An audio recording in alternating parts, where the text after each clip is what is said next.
celebrating 48 years on the air. Award-winning Farmweek is a production of Mississippi State University Extension. Today on Farm Week, as the election plays out, a tariff follow-up with MSU Ag economist Will Maples. Plus, part one of our special on horses healing veteran traumas. In Southern Gardening with Eddie Smith, have you ever heard of Dinosaur Kale? And at long last, we announce this year's Mississippi Tree Farmer of the Year. Farm Week starts right now.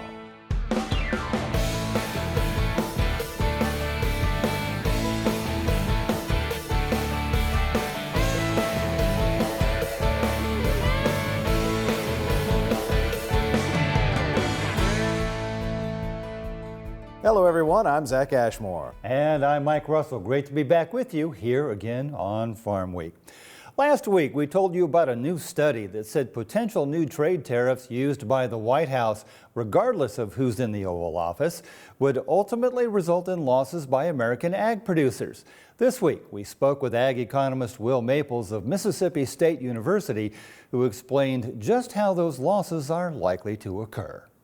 What really bothers us about tariffs is ag is really heavily dependent on foreign export markets. And whenever we place tariffs on goods from another country coming into the U.S., those retaliatory tariffs that come back on U.S. commodities heavily impact ag, usually because those are one of our largest exports to other countries, particularly China, who is one of our major buyers of soybeans. So those retaliatory tariffs that come back on U.S. commodities that aren't initially what we've placed tariffs on even to begin with causes issues to our markets. We saw this in 2018 when we placed tariffs on Chinese imports to the U.S. They retaliated on mainly, most heavily, tariffs on our soybean exports to China. We export about 50% of the soybeans in the U.S. to foreign markets, with China being the heaviest buyer of those beans. And in 2018-19, we saw drastic decreases in our exports of soybeans. It caused heavy losses on a lot of U.S. farms. We had a governmental intervention with MFP program to help alleviate some of those trade war losses. But one thing it really did is it kind of caused a shift in the global trade of soybeans.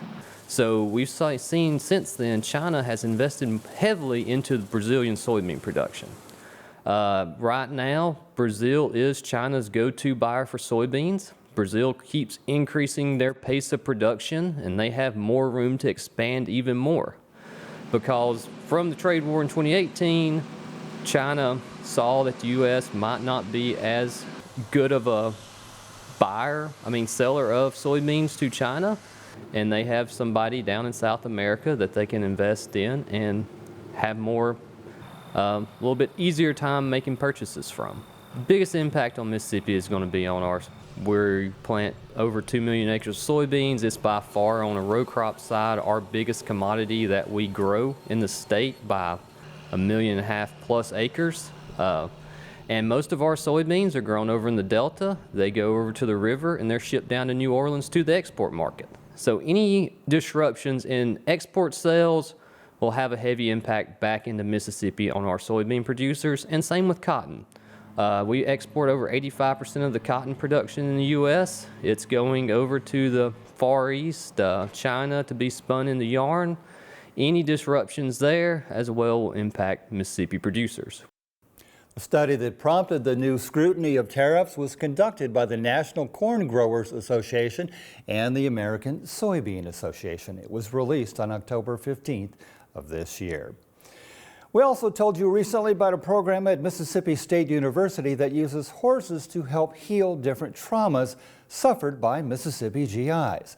Today, a short introduction to a U.S. Marine veteran suffering from PTSD you'll come to know even better next week. But for now, one thing is certain: Kevin Hamilton is leading a more confident and productive life thanks to the Equine Facilitated Veteran Support Program at MSU Extension.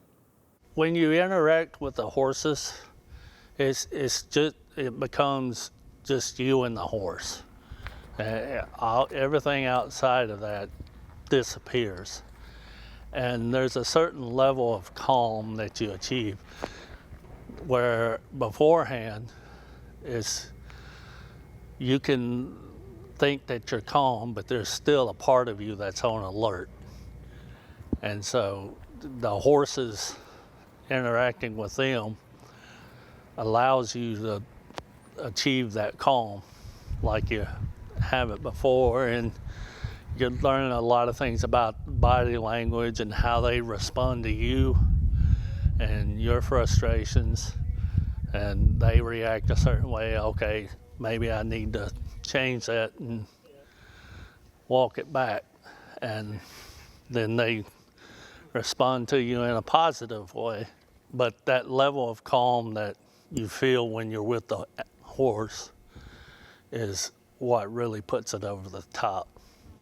We'll have the feature-length version of that story next week, just after Veterans Day. On the lighter side, in this week's Southern Gardening segment, Eddie Smith has more on leafy greens that can be grown in Mississippi's not-so-warm seasons. He's in southern Mississippi, where unusual varieties aren't just edible, they're nice to look at. Here's Eddie.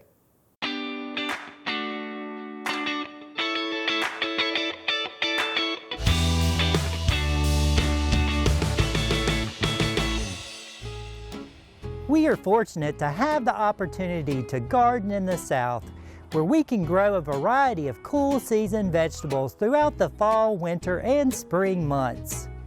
Here at Buds and Blooms in western Mississippi, they are growing some leafy greens in raised beds. By planting leafy green cool season vegetables in raised beds, we can provide them with improved drainage, which is essential for their growth.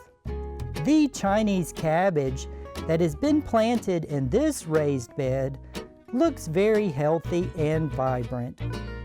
Its lush green leaves indicate it is packed with nutrients. For those who want to add some color to their salads, Kiacha Guards marked beets are an excellent choice. These beets have bright green, glossy, edible leaves with burgundy red veins and stems that can be used like Swiss chard or spinach. Another fall, winter, and spring staple that we love to grow is kale. And Dinosaur Kale variety works exceptionally well in the overwinter slot because it can tolerate light frosts. It is a popular variety of kale. The name Dinosaur Kale comes from its bumpy, textured surface, which is thought to resemble dinosaur skin.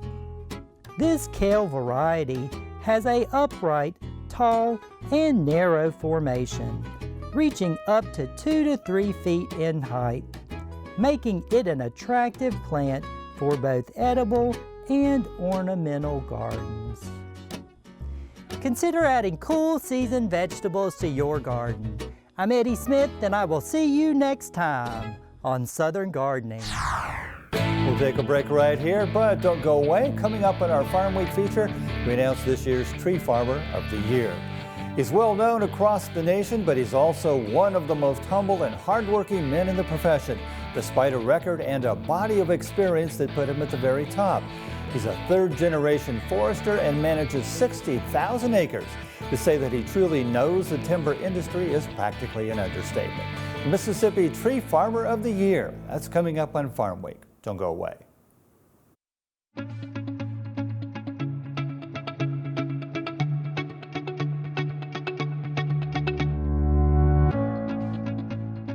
I believe in people and their hopes, their aspirations, and their faith. I believe in my own work and in the opportunity I have to make my life useful to humanity. I believe that education is a lifelong process, and the greatest university is the home. That my success as a teacher is proportional to those qualities of mind and spirit that give me welcome entrance to the homes of the families that I serve.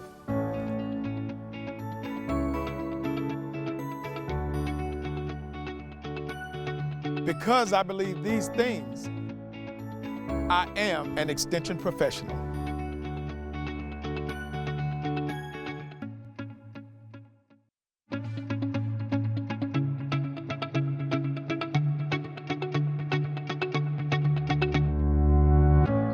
believe in people and their hopes, their aspirations and their faith. I believed that education, of which extension work is an essential part, is basic in stimulating individual initiative, self-determination, and leadership. I believe that these are the keys to democracy and that people, when given facts they understand, will act not only in their self-interest but also in the interest of society. I believe in intellectual freedom to search for and present the truth without bias and with courteous tolerance towards the views of others. Because I believe these things, I am an extension professional.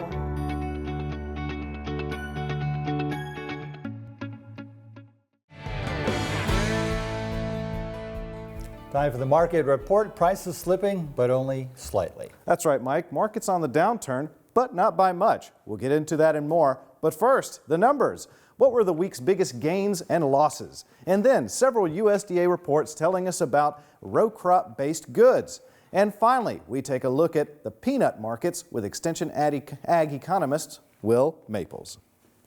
So, markets closed the week on the downswing, a very slight downswing. Most commodities didn't move much. Let's take a look. The week's biggest gain, lean hogs, up nearly 4.5 cents, an over 5.5% increase from the previous week. The week's biggest loss, live cattle, down nearly 3.25 cents, an over 1.5% decrease from the previous week. Last week, several USDA reports dropped, mostly updating usage of row crop-based goods, namely cotton used for textiles, seed crops used for biofuel, and an update on peanut prices. Suffice to say, there's a bit to get through. Here's Bella Bingham with the details. Extra long staple cotton consumed was 422,000 pounds in September this year, down 33% from August, but up 63% from September last year.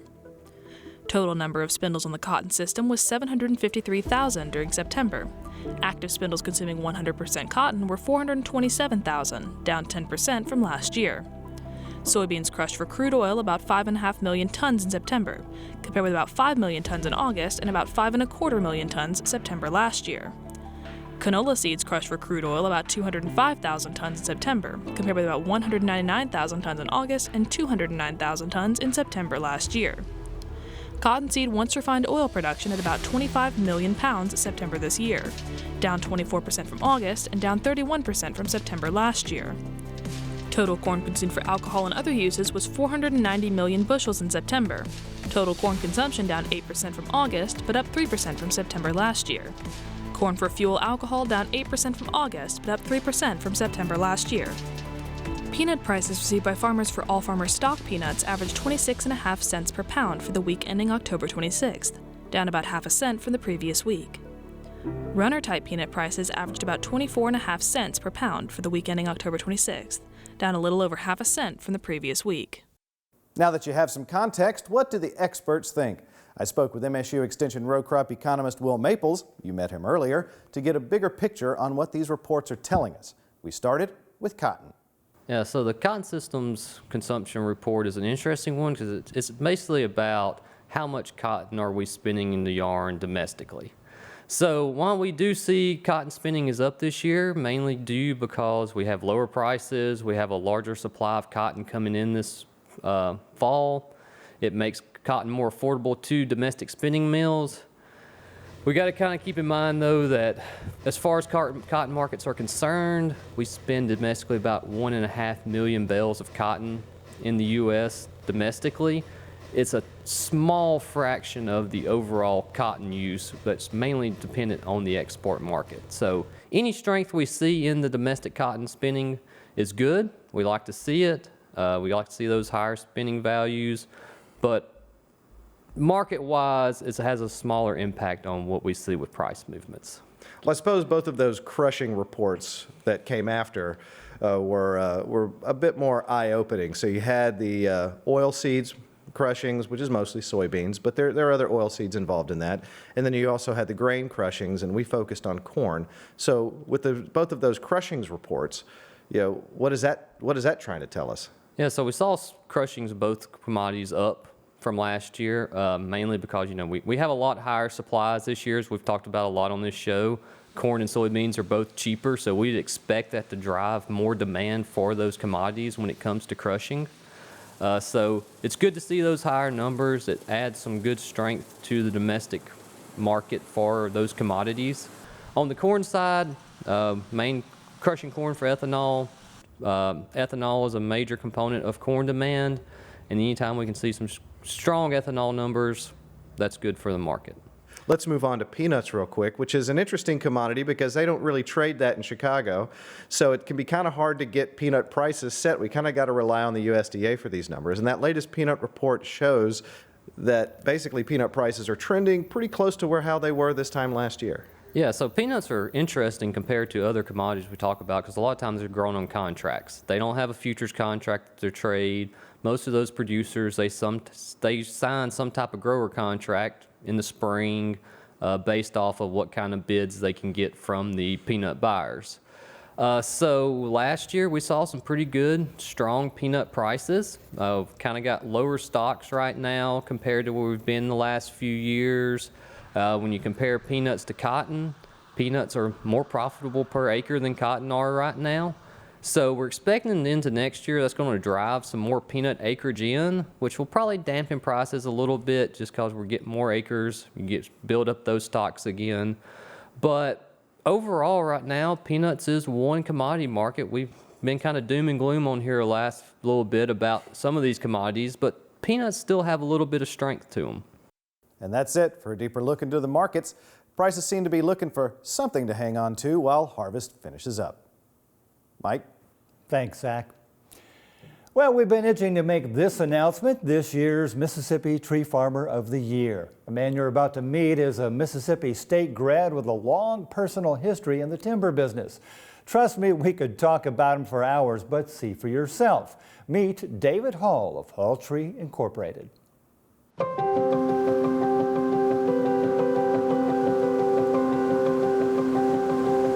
It's truly an honor. Very excited to be selected and put into a real elite group of folks that have been honored over the years. If you know David Hall, and he is well known across the state and the nation for that matter, you're not surprised by his comment.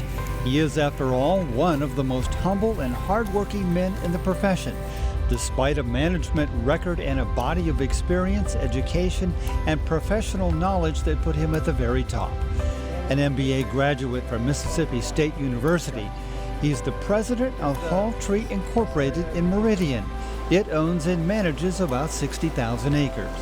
He's a third-generation forester, a member of just about every forestry group imaginable, and he's a former president of the MFA, the Mississippi Forestry Association. So to say that he truly knows the timber industry and is perhaps the perfect choice for the 2024 Mississippi Tree Farmer of the Year is not only accurate, it's practically an understatement.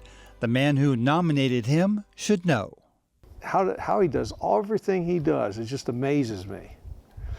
When you think about how many people in this world have a tremendous effect in so many areas in Mississippi, making everybody's life so much better, David comes to the top of the list, and there's not many people that can do all the things he's done in the state of Mississippi and all the great things. So, I mean, I'm proud that we got to nominate him and he won.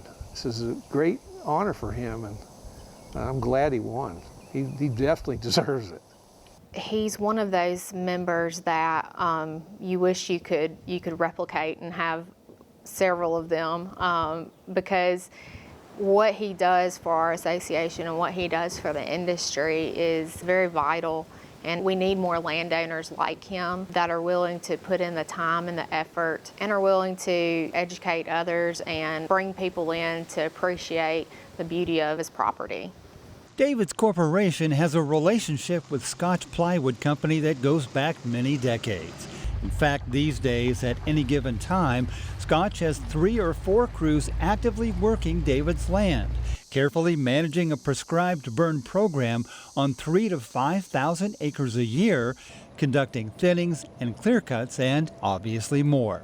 Scotch is based in Fulton, Alabama, but Forester Bracy Clark works out of the Waynesboro, Mississippi office.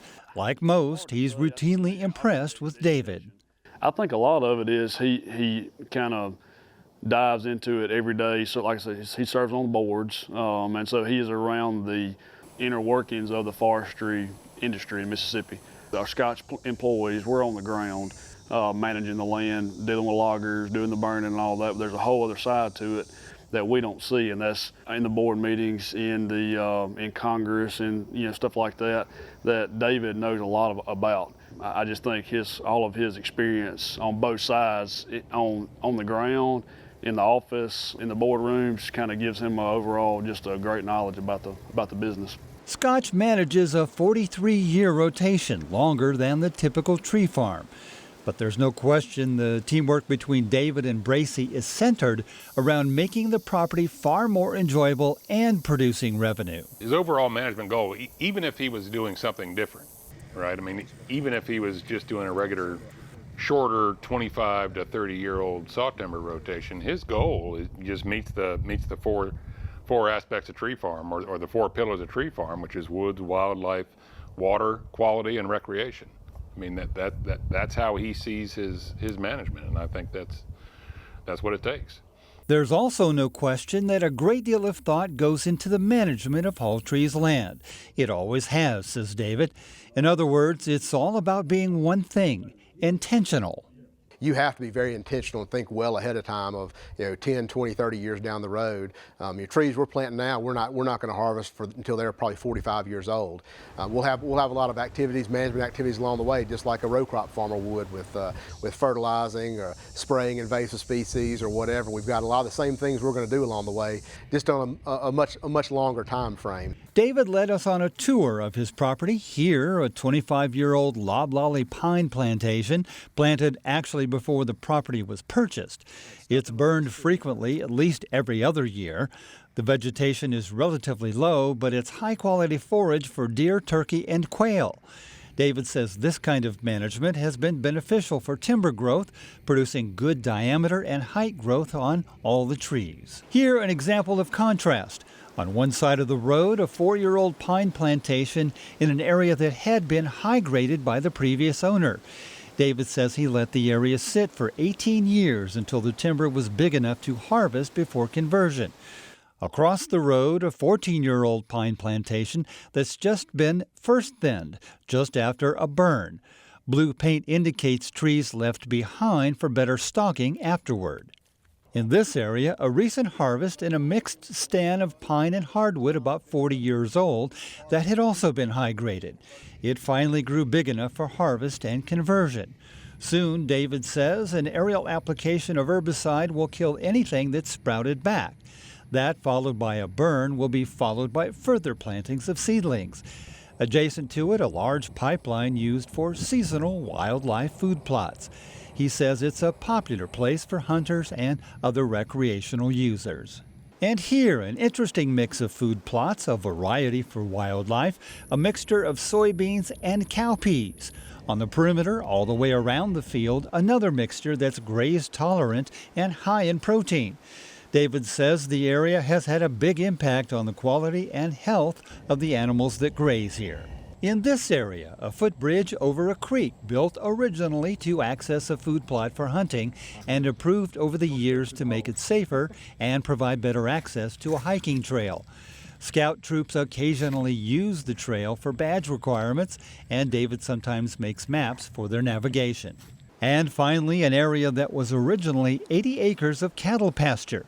The pond, first used by cattle for cooling, was widened and deepened. Now it's large enough for a sizable fish population. Around the pond, cypress trees were planted, along with a mixture of different oak trees to add some visual variety. David's always looking for ways to improve the land and be responsible from an environmental perspective. I think a lot of it's just the emotional attachment to the land, growing up, being outdoors, hunting, fishing, and just wanted to be outdoors with my family. You build that passion inside you, and always looking for more, looking for what else can I do to make the property better, what can we do to improve it for timber, for wildlife, for this family recreation. So it's just, this becomes a passion growing up around it. As he looks out over a peaceful 100-acre lake, it's obvious David Hall is lifted by its beauty. As he anticipates the sunset that will come later, what does he think? Blessed, very happy. This is one of my favorite places in the world to watch the sunset. We got a great view here over the lake. Just truly honored and blessed to be able to have this property, manage it, and have the family that allows me to take some latitude in the ways we do some of our management here. Just a beautiful place, and really enjoy being here and having my family here as well.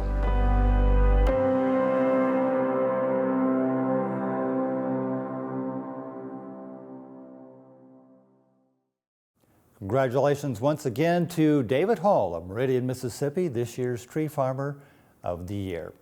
Well, next week, horses helping veterans heal from their traumas.